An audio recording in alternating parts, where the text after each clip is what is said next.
Hey everybody, thanks for joining us today for the Locum Tenens Tax webinar. My name is Jess Huckins. I'm the managing editor of the Barton blog at Barton Associates, and I also oversee our content marketing efforts. With me here today is Zach Algram. He's our content marketing specialist. And joining over the phone is our Locum Tenens tax expert, Andrew Schwartz. He's a CPA whose business is 90% healthcare clients, and this is his 30th tax season.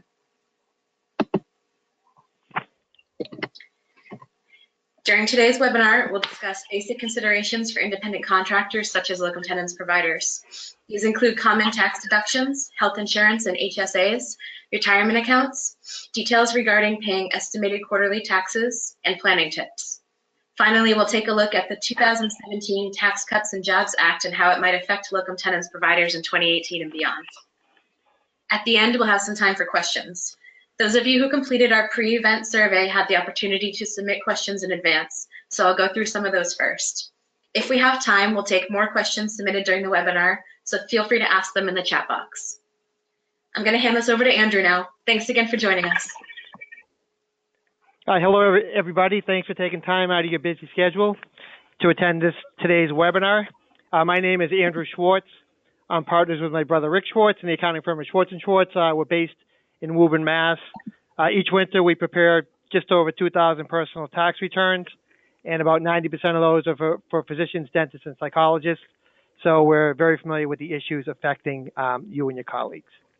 Okay, so we're going to discuss ways that if you work as a locum tenens, how you can save some taxes, minimize your taxes, and also build up a nest egg that's growing in a tax advantage account.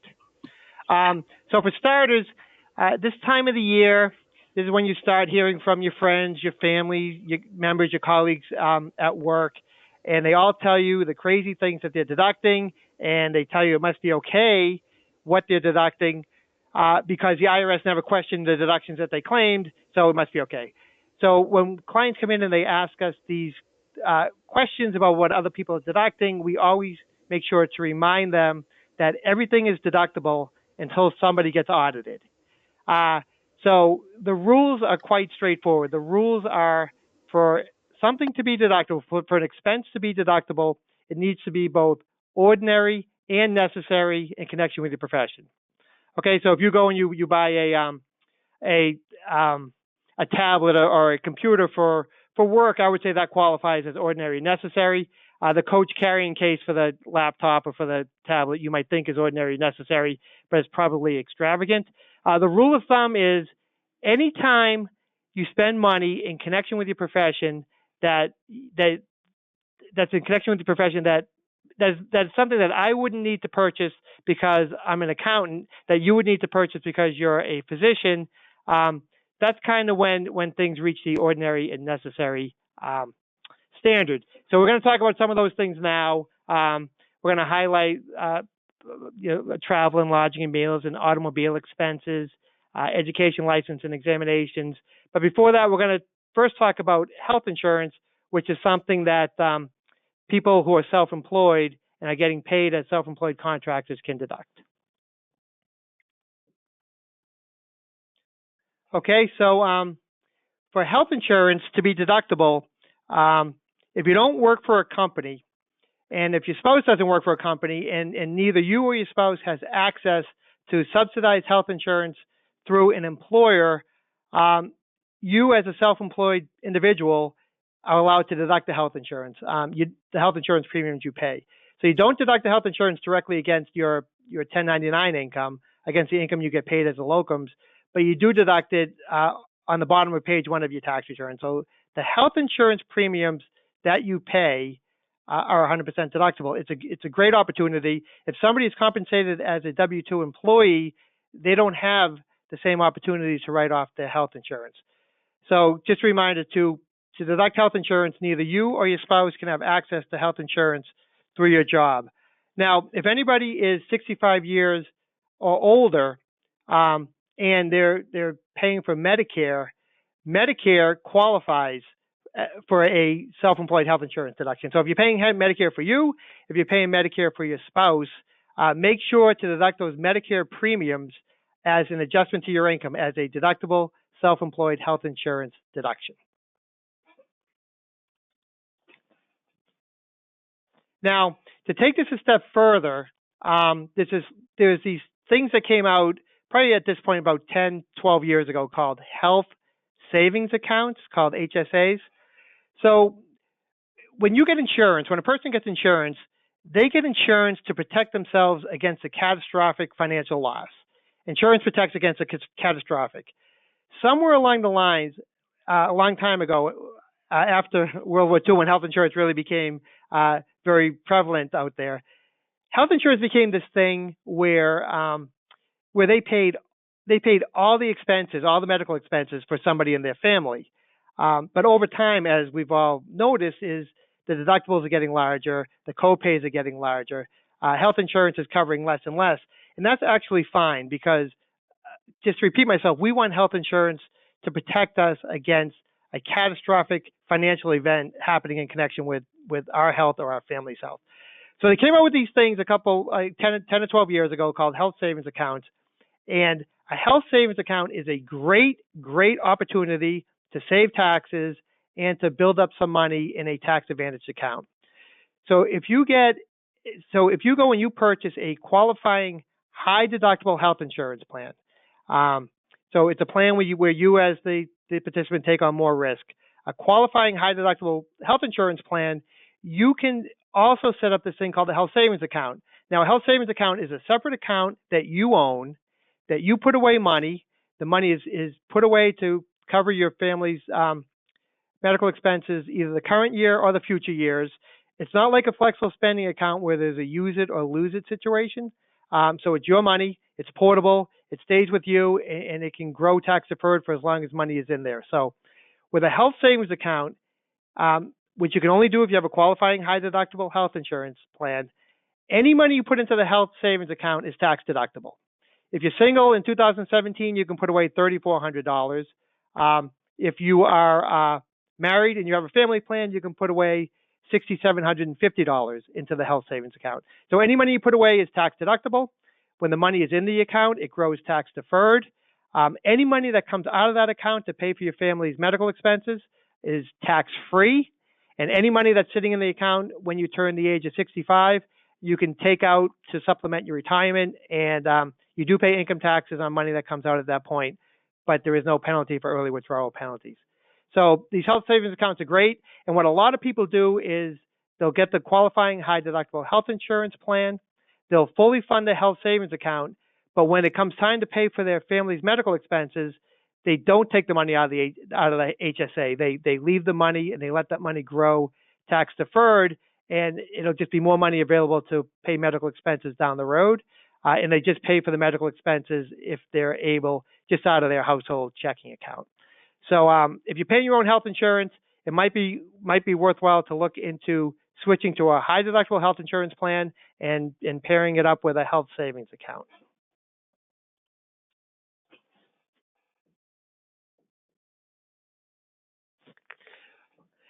Okay, so when you work as a locums, I guess one of the fun parts about being a locums tenens is you get to travel around the country and work in different cities and different places like that. From a tax perspective, is when you travel to different cities, anytime that you work and live in one city and you go to another city for a year or less with the intent of returning back to the first city to continue working, the time you're in the second city, it's treated as one long business trip. That means you can deduct the cost of traveling back and forth, the cost of your hotel or the apartment you're renting, the cost of using your car there, and you can deduct the daily rate for food. It's really great, and you can save a lot of money. Now, the key is there's this concept in taxes known as a tax home. So if you're in a situation where you're working, you're doing your locums, and you're going from city to city to city, and you never work in the city where you live, you're actually considered a transient worker, and you're probably not supposed to deduct the travel expenses and the meals that you incur. But if you go and you work, you have a house and you work around your house periodically, and you also work in all these different cities, then, as I said, you can deduct the cost of your meals, the apartment, the utilities, the travel back and forth, and all those things that aren't reimbursed as part of the contract. And the meals, the government actually hires somebody to keep track of these things called the per diem rates. And basically, every city has their own per diem rates that they can use that you can use to write off the cost of the meal. And I'm looking here that the high rate for a city like New York or Chicago or something like that, the rate is $74 per day. So when you're on a business trip, when you're away with as part of your locums, you can go and claim a deduction based on the number of days you were gone at a rate of $74 a day. Now this deduction is only 50% deductible, but you still get to do the $74 a day. What happens if you go there and you spend more than $74 a day? Well, the rules are that for each business trip, you have the option of claiming your meals based on the per diem rates or based on the actual cost incurred. But either way, it's only 50% deductible. But here's a situation where the government made things easier for you. And if you travel a lot for business, the per diem rates are probably a better way to calculate the deduction than keeping all those receipts and trying to figure out how much you spent on food while you were gone.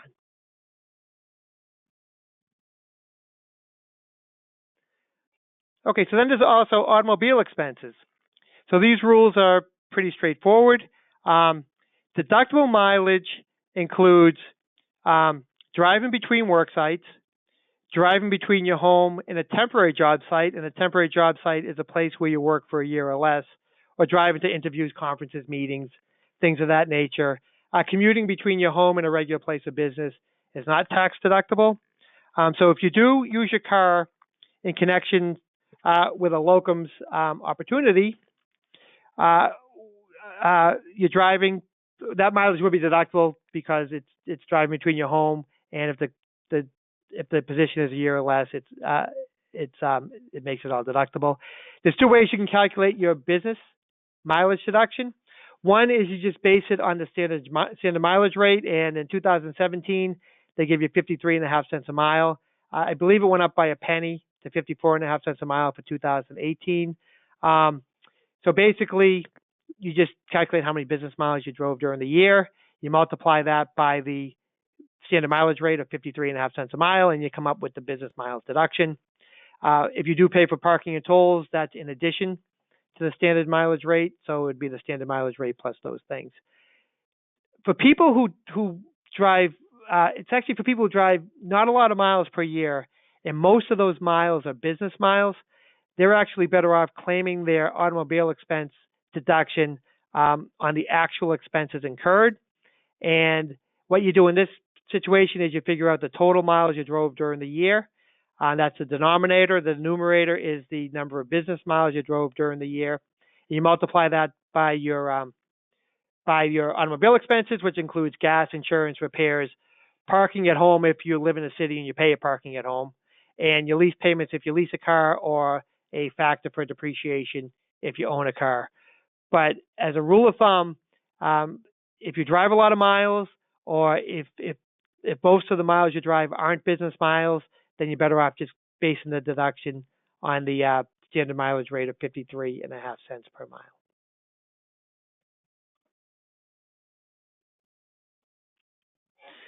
Okay, so a lot of healthcare professionals, they need to maintain their licenses. They're always looking to learn new things.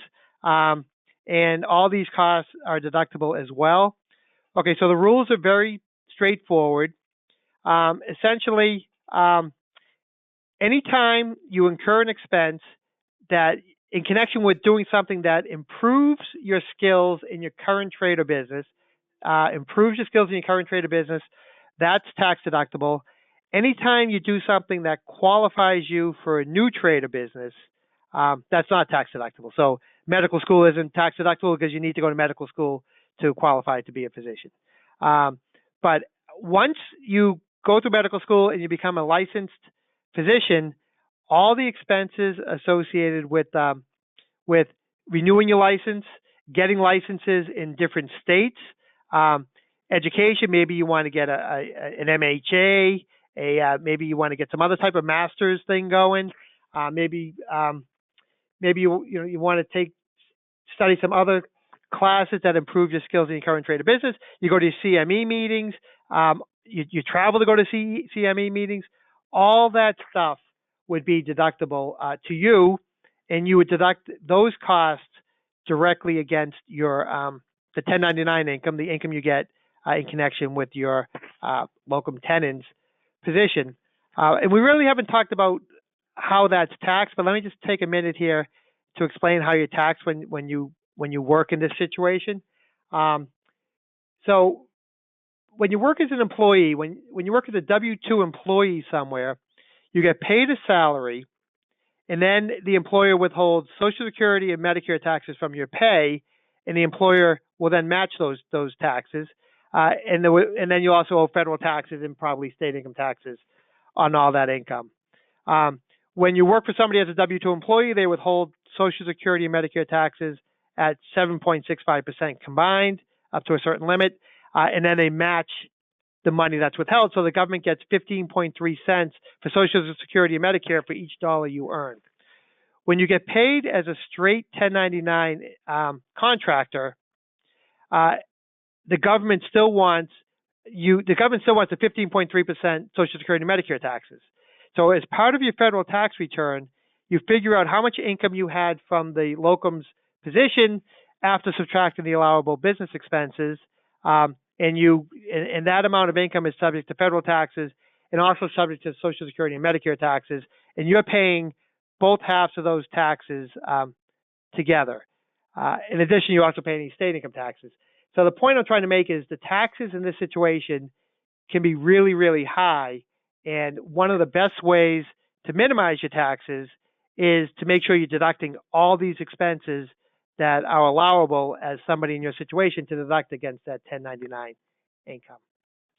So I know that was a lot of information, but just as an example, let's say you work, you work in Massachusetts where the state income tax rate is 5%. The Social Security and Medicare tax rate combined, the self-employment tax is 15.3%. And let's say you don't even make all that much money and you're in the 25% tax bracket. Well, when you add 25% for federal taxes, 15% for Social Security and Medicare taxes, and 5% for mass taxes, each additional dollar is taxed at about 45%. So each dollar of expenses that you come up with to write off against that income saves you taxes at that 45% rate. So I just wanted to, we don't really have a slide on that, but it's important to discuss how heavily you're taxed.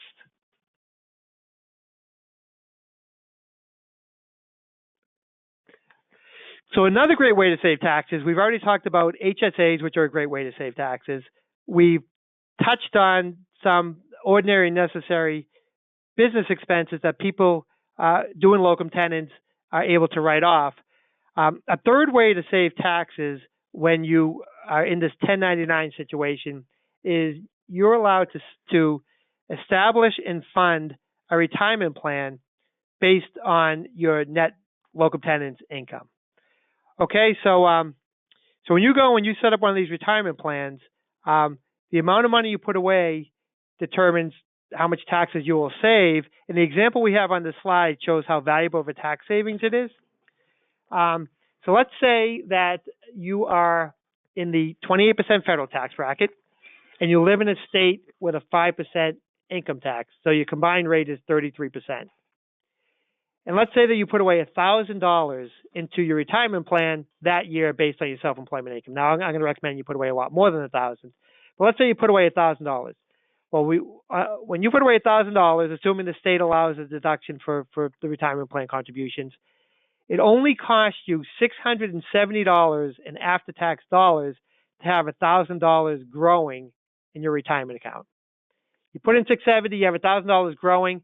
You've already earned $330 return on the $670 you invested. So you already got yourself a 44.5% or 44.25% return on your money.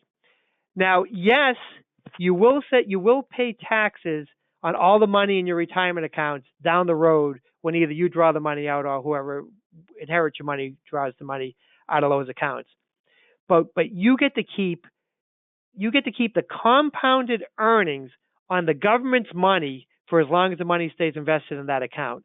The value to these accounts is the upfront tax savings, and then investing that tax savings and keeping the earnings on the taxes that you saved over the decades that the money's invested.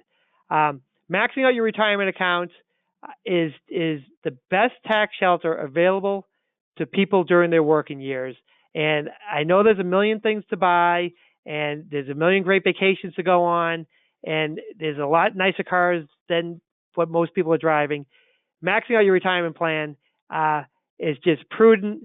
It helps you build a nest egg for your retirement, and it just gives you peace of mind that you're doing the right thing.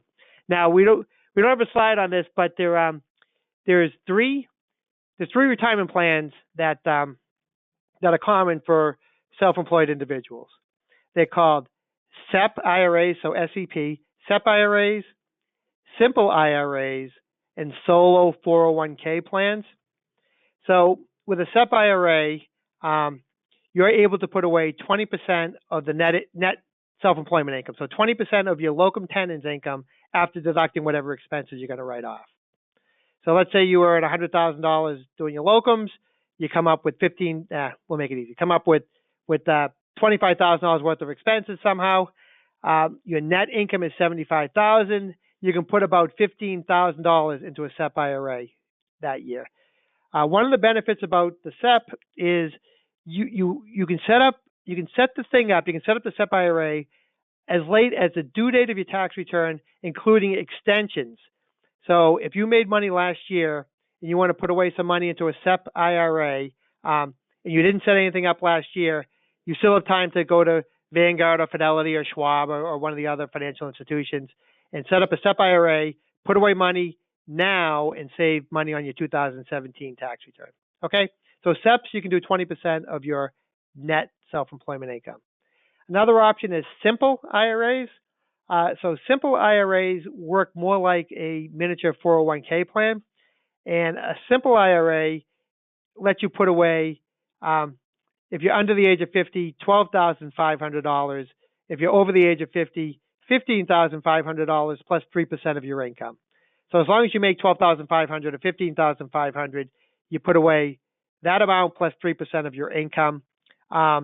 Simple IRAs work the best for people who are doing this as a second job and maybe will only earn $20,000, $25,000 a year, and don't have access to a 401k or a 403b plan through another employer. So simple IRAs, you put away the first $12,500 or $15,500 you earn, plus 3% of everything else that you earn. Simples need to be set up by October 1st each year, so it's too late to do a simple for 2017 if you haven't set it up yet. Now, the third option is called a solo 401k, and solo 401ks, you can put away a lot of money. So with a solo 401k, you can put away, for 2017, you can put away $18,000 if you're under the age of 50. You can put away $24,000 if you're 50 or older, plus 20% of your self-employment income. So if you're under the age of 50 and you earn $50,000, you can put away $28,000 of that money pre-tax into a tax-advantaged retirement account. Now, you need money to live off and all this stuff, but the solo 401ks are just a great way to put away a lot of money, and it really works well for couples where one spouse earns a very good salary and the other is making 50, 60 grand extra on the side. They don't have access to a retirement plan at work, so the solo 401k lets them defer taxes on more than half of that income. Solo 401ks need to be set up by December 31st of that year, so it's too late to put money into a solo 401k for 2017 if you haven't had that set up yet. But it's something to consider for 2018. And there is one other type retirement plan, and you can put away a lot more money. They're a little bit more expensive to implement and to maintain. They're called defined benefit plans or cash balance plans. It's the old pension plan from the old days. And with those, you can just put away a lot of money. They normally make sense for people later in their careers who need to catch up with their retirement savings. But you can put away, if you make enough, like $100,000, $150,000 a year, you can put away a lot of money. Okay, but if you're self-employed and you're only self-employed and you're not working for any employer anywhere else, It's up to you to take the time to set up a retirement plan for your locum tenens or for your consulting business, and pay yourself first. You want to fund these accounts as best you can, and the money really grows, and you do save taxes. All right, so if you earn all your money as a contractor, or if you earn most of your money as a contractor, then you are at risk of being penalized for not having enough taxes paid in because you're not working anywhere that's withholding taxes through your salary. So what the government wants you to do is they want you to pay money evenly over the year, or in connection with when you earn your money. They don't want you to write a big check in March every year for the prior year. If you do that, they're going to charge you an underpayment of estimated tax penalty that ends up being about 2.5% of the shortfall. So if you work consistently and earn pretty much the same thing every year, it's easy to do estimates. You just base it on your last year's tax return. If you do not, if your income fluctuates year over year, then you kind of have to do some math and figure out how much you should be paying in each quarter. It's just a good habit to get into. For people who are working in states other than where they live, if those states have an income tax, you should be paying in estimated taxes to the state where you work first. And then if the taxes in the state where you live is higher than the taxes in the state where you work, you may have to pay something to the state where you live. So when you live in one state and work in a second state, you first pay income taxes to the state where you work based on their rates. You then calculate the tax in your home state on that income, and you take a credit on that tax based on the taxes you pay to the state where you work. So an example here is if you live in Massachusetts and you work in New Hampshire, New Hampshire has no income tax basically, so there'd be no New Hampshire tax, and so you would pay tax to Massachusetts based on the Mass rate, and there wouldn't be any credit. If you live in Massachusetts and work in Rhode Island, the Rhode Island tax rate is higher than the Massachusetts tax rate, so you would first pay taxes to Rhode Island. You would calculate the tax on that income to Massachusetts, see that you paid more taxes to Rhode Island than what you would pay to Mass, so you would owe no taxes to Massachusetts on that income. Now, just to go back to New Hampshire, there is actually a business tax in New Hampshire, so that probably wasn't the best example. People who work in New Hampshire do owe income taxes, even though there's no income tax. Anyway, so if you get paid solely as a 1099 and there's no income taxes withheld, because there would be no income taxes withheld, you get paid straight. The easiest thing to do is every quarter you send in a check to the IRS on a Form 1040-ES. You figure out how to pay the state. Estimates, you can do all this stuff online now. And then when you do your taxes, you're pretty much paid in, and you won't be hit with a penalty, and you won't have to come up with a lot of money out of your pocket. And it just kind of helps you budget a little bit better. Okay.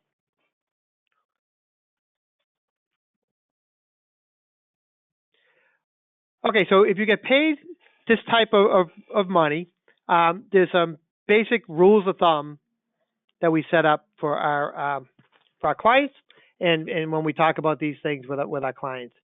The first is we call it the 40% rule. So what we tell our clients is if you go and you earn money with no taxes taken out, if you work as a locum tenens, if you do medical consulting on the side, if you moonlight, however you earn your extra money, we tell people to open a savings account and set aside 40% of what they make into that account. Remember we talked about that there's federal taxes, state taxes, and the 15.3% self-employment tax. Well, setting aside 40% should cover your taxes once you start deducting some expenses against that 1099 income. So if you set aside 40% of that income, you should be in good shape when it comes time to pay your estimates and if it comes time to pay your taxes. Now, if you set up estimates based on your prior year tax and you put away 40% of your income and there's not enough money in that account to pay the estimates, well, probably your income went down in the current year, and you may want to revise down your estimates. And on the other hand, if you go and money is building up in that account, I would anticipate that you would probably end up owing a chunk of that money to the government in taxes next year. What we like to see is people putting aside the 40%. We write off their expenses, we do their taxes, and they have money left over in that account to actually use to put a little bit more in for their retirement accounts. We think people should submit their quarterly taxes. When we work with anybody who gets 1099 income, who owed money in the current year, or who will owe money in the following year as part of doing their tax return, we would go and set up estimates for them, and we send out a reminder letter every quarter so they don't forget. We definitely think you should track your professional expenses. So, as I said before, you're talking about each dollar of professional expenses you come up with is going to save you like 45 cents in taxes. So, I'm not a believer of spending money to save taxes, but I am a believer of someone for someone to keep track of the money they spend so they can save taxes on money that should be deductible. So you want to come up with a system. Oh, they talked about it on the other slide. I kind of breezed through it. But there's a few ways that you can keep track of your expenses. What some people do is they'll use a separate credit card just for their professional related purchases. So especially if you use a credit card that at the end of the year gives you a recap of all the money you spent during the year, that it can't be anything easier than that. So anything you want to deduct, you pay for with that credit card. At the end of the year, you get the summary, and that's the expenses you're going to deduct against that income. Another option, which isn't as good, is you just have a file and you make sure to put in your receipts and canceled checks. Actually, I don't even think you get canceled checks anymore. So somehow you keep receipts all in one place. You can set up a folder on your Outlook or whatever email program you use to keep track of all that stuff. You just want it all kept in one place because these professional expenses are too valuable for people who are getting paid straight as a 1099 contractor to lose track of. All right. So keep good records. We talked about that. One other option to keep track of your expenses is there's a free program online that Intuit has out there. It's called Mint. I actually don't use it personally, but I have clients who use it. And it downloads all the activity from your banks and from your credit cards, and you can categorize everything. And as part of Mint, as part of setting it up, you figure out what your deductible professional expenses are, you categorize it properly, and you can just generate a report at the end of the year. But you just want to make it easier to keep track of everything, and you don't want to have to kind of guess of the money you spent during the year.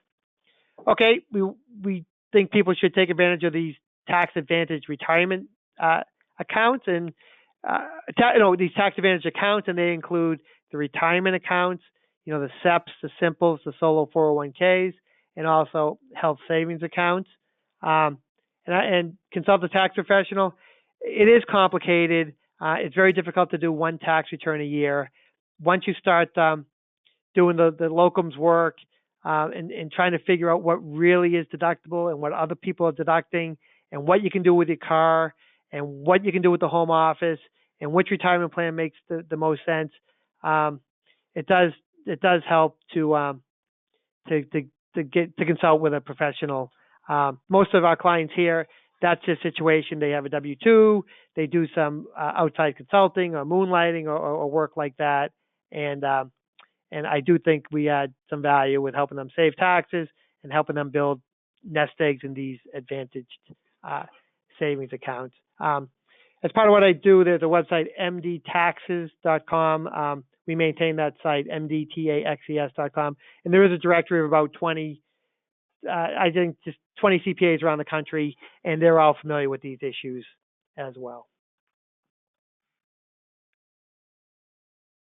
Okay, so the new rules. So if you haven't heard, they passed a new tax law December 22nd or something like that. The easiest 10 days of my work year became the worst 10 days of my work year when all 2,000 of our clients had to call us and ask what they should do. But that's okay. But the rules are changing. And the biggest change for you guys is there's a new deduction for people who have a pass-through type business arrangement, and that applies to anybody who who's a sole proprietor, who works with other people in a partnership, or who incorporated and is running their business as an S corporation, which is a flow-through entity as well.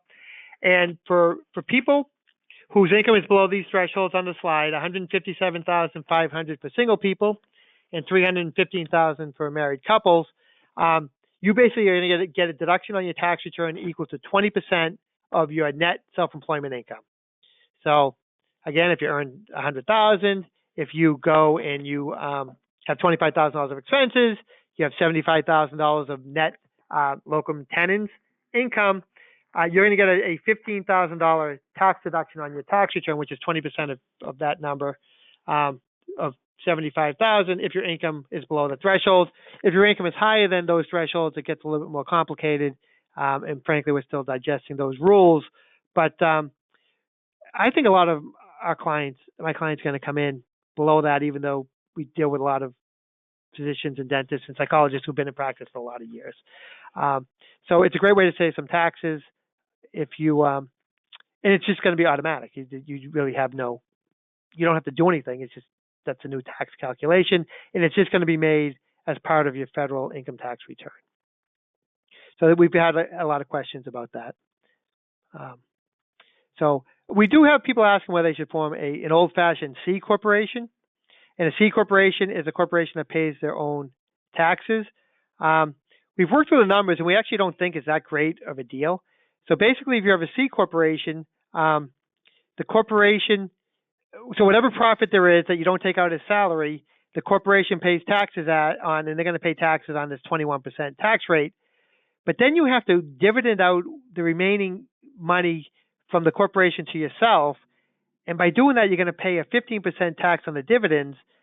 So if you form a C corporation, to get money out of the corporation that you don't take as salary, you're going to end up paying a 36% tax. You're going to end up paying 21% in corporate taxes, and then 15% when the money gets dividended out to you. So yeah, I have to see someone explain it to me where it makes sense for physicians who are doing consulting to form a C corporation. I know it's been written about quite a bit, but I'm not so sure that I'm sold on that idea. But I still have to do a lot more reading about this. It just hasn't been time because we went right from the law being passed to our busy season. So I haven't really been able to study it as much as I will once the tax season is over.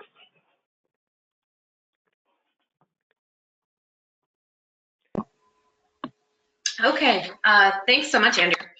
I'm going to start off with some questions submitted through our pre-event survey. Okay. So the first one was, I have a cell phone that I use for both business and pleasure. Am I able to deduct any of that as an independent contractor? I would say yes. And I think with things like the cell phone, the government has even said you can deduct 100% as a business expense, and you don't need to figure out what the personal use portion is. So anytime you do something that's ordinary and necessary with your profession, then it's deductible. And the cell phone, I would say, I have my clients take 100% of their cell phone costs as a business expense against your 1099 income. Now, if they have a family plan, then you may just want to take your portion of the family plan. But cell phone, yeah, is 100% deductible. If I work some locums every year in addition to my regular part-time employment, would that allow me to deduct professional dues, CME, malpractice insurance, state licenses, and other expenses unreimbursed by my regular employer? All right, so the question is, if you go and you have W-2 earnings and you also have 1099 earnings, whether you can take all those expenses directly against your 1099 earnings. We tend to be a little bit aggressive here, but our philosophy is as long as you're not going to make the 1099 show a loss, we take those expenses in their entirety against the 1099 income. We don't worry about prorating it between W-2 income and 1099 income. And we've had clients who have been audited, and it's never seemed to be an issue that they have both types of income. But we do, if someone earns, like, say $5,000, they just did a little bit of locums or a little bit of consulting, and they have $10,000 of these expenses, we wouldn't show a $5,000 loss. we'll take expenses to the point, to the extent that there is income, but not bring it to a loss. So I don't even know if that's aggressive. It's just you have a business, and your business, you decide to pay those expenses, and you need to pay those expenses to maintain your self-employed business. All right. If I am using air travel to return to my home base state for an assignment, is that fair deduction? For example, I'm on assignment for one company in New York and returning for another assignment for a different company in my home base state of Indiana. Okay, so this is that issue we talked about before about tax home. So everybody has a home where they live, and hopefully they work around their home as well. So if you work near where you live, then anytime you go to any other part of the country or the world to work for a year or less, all the costs associated with getting there and staying there and getting back home are fully deductible. So that would include airfare, hotels, and the daily rate for food, car rentals, all things like that. So flying back home after you completed a short-term assignment is definitely a tax-deductible expense. There is a daily deduction for food while traveling. Does that include groceries or only food in restaurants? So the daily rate's pretty high, as I said, in the high-cost cities like Boston, New York, Chicago, places like that. The daily rate's $74 a day. So chances are you're going to get a better deduction by claiming by just multiplying the number of days you are on assignment times the $74 or whatever the daily rate is for that city, than deducting groceries one day and maybe your dinner another day, and trying to keep the receipts and trying to get over $74 a day. So while the question is yes, you could deduct the cost of the groceries, you wouldn't deduct the cost of the groceries, because you would instead just deduct the daily rate for the food for the whole term of your locums. Remember, because what I said is you have to be consistent by trip. So if you go and if you just can't say the one day you went grocery shopping and spent $125, which would be more than the $74, you can't pick and choose days within your business trip. It's either all the daily rate or all the actual expenses incurred. And the longer you're there, the better off the daily rate is. What is the best advice you can give to a family nurse practitioner who is getting ready to take her first locum tenens assignment in regards to being ready, organized, knowledgeable, and tax smart? So someone getting ready for the first locum tenens position, I would suggest, all those things. I would suggest first, come up with a system for keeping track of your expenses, whether it's going to be the separate credit card, the manila folder, or using a personal finance program like Mint.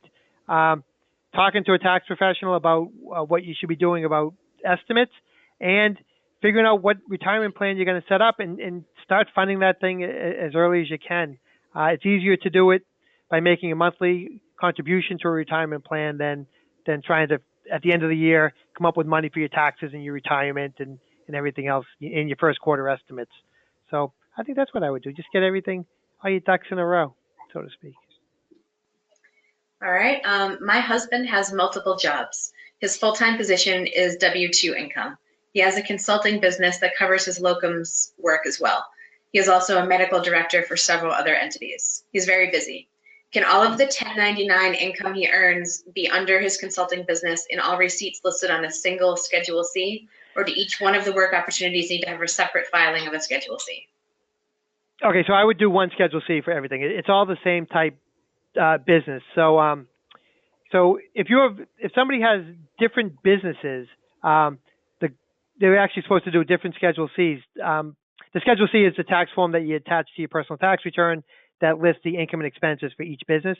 So you're supposed to do separate Schedule Cs for each business, but this person only has one business. They have a lot of sources of income, but it's all one business. It's medical consulting or it's physician. It's medical services, medical consulting. It's all under the same umbrella. So I would put it all together on one Schedule C and deduct the expenses against that income. What are the biggest tax errors you see with people who switch from a W-2 to 1099 income?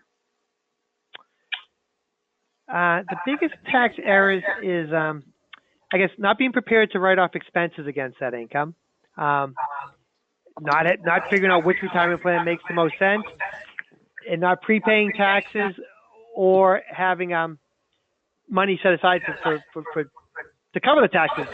I remember when I first started doing this, there was a guy, he earned a lot of money as a medical consultant, as a 1099. He owed a ton of taxes, and he either just bought a house or he just bought a car. So he had no money for his taxes, so he had to moonlight a lot next year to cover the taxes, and it took him years to catch up. So I would say just get in front of the taxes. Does any of the new tax law make real estate a bad or a better investment for high-income earners? Real estate that is going to be rented out. Let me think for a second. So real estate that's going to be rented out that has no connection to your business. I get some feedback. Are you hearing that? No, I don't hear any. Okay. Every time I talk, I hear an echo. Okay. So if you buy a piece of property that you're going to rent out and you make good money, real estate isn't that great of a tax shelter. Real estate needs to make sense on its own these days if you make more than $150,000 per year. But if you have a practice that you're going to pay rent on real estate that you own, that is a good investment. That gives you a lot of flexibility under the new rules by manipulating the rent. Yeah. So that's a tough question. Are there any moves that locum tenens providers can make to best financially situate themselves given the new tax laws? No, I think that locum tenens is going to want to remain as a sole proprietor. And a big consideration to think about is if somebody sets up an entity to work as a locum, that entity needs to register in every state where they're going to work doing their locum. So it's not very practical. So if somebody goes and sets up an S corporation and they're going to work in all these different states, their S corporation has to register in those different states. So I don't think there's much that someone needs to do. The only thing that really changed was that this new tax deduction for people who make less than $315,000 if they're married, or $157,500 if they're single. No, it's the same. It's the keeping track of the expenses, tax advantage accounts, paying the estimates, things of that nature. Can you please clarify the meaning of the 1-year limit in regard to travel expenses for workers who are considered independent contractors and receive the 1099 form? Sure. For the travel to be deductible, the term of the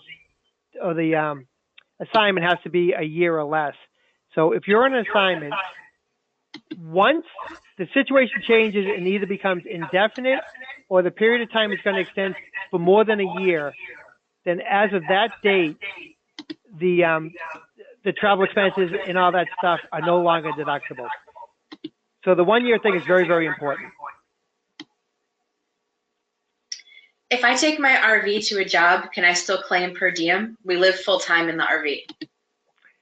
I would say so, because you don't need to live in a hotel to deduct the per diem. To be able to claim the per diem, you need to go somewhere, and you have to go somewhere that's far enough away that it's not practical for you to return back home without first resting. So if you take the RV that's outside the metropolitan area where you live, where you just can't drive there in the morning and drive back at night, then you get to take the daily per diem rate while you're on that business trip. I am a 1099. Where do I put my daily meal expenses? Is it under business or personal under job-related expenses? If you're a 1099, you'll deduct 50% of the cost of your meals on that Schedule C tax form. So I don't know. I can tell you what line it is. I don't know. So it just goes on the Schedule C line, the Schedule C tax form. Do vision and dental insurance count as health insurance? Yeah, I would say that they do. Dental insurance definitely counts.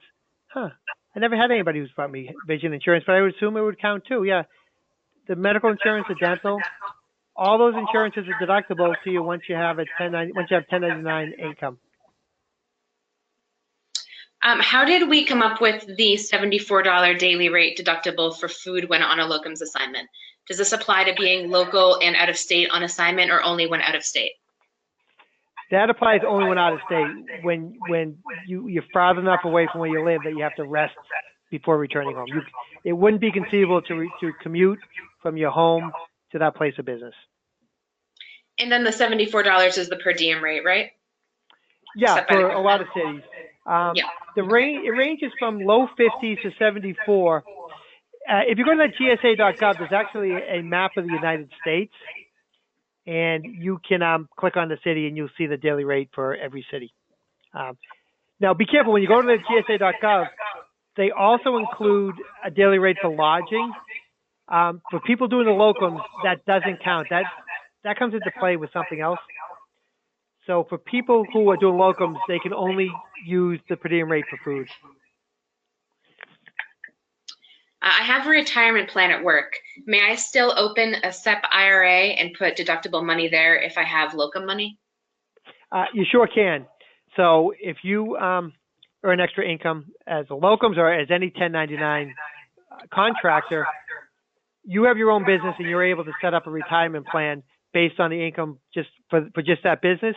The one exception is if there's controlled businesses. So if you own more than 50% of two businesses, then those businesses are seen as one business for retirement plan purposes. So you wouldn't be able to. But if you work at a hospital and you have this 1099 income, yes, you can set up a SEP IRA.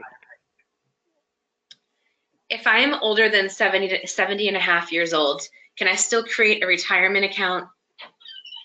Yes, if you're older than over 70 and a half, you can still set up a retirement account. When you're 70 and a half, you can no longer contribute to a traditional IRA, but you can contribute to a SEP IRA, a simple IRA, a solo 401k. You can also contribute to a Roth IRA. There's no age limitation on those IRAs. The only one with the age limitation is a traditional IRA. If I return home each night after working a locum assignment, about an hour and a half drive each way, are my expenses still deductible? Yes, I would say that your mileage will be deductible as driving to a temporary job site, but the food wouldn't be deductible. That's an hour and a half isn't far enough to be outside the metropolitan area of where you live. Can I set up an HSA on my own when I am an independent contractor? You can set up an HSA if you have a qualifying high deductible health insurance plan in place. So setting up an HSA has nothing to do with whether you're an independent contractor or an employee. It has everything to do with what type health insurance you have. So if you get it has to be a high deductible health insurance.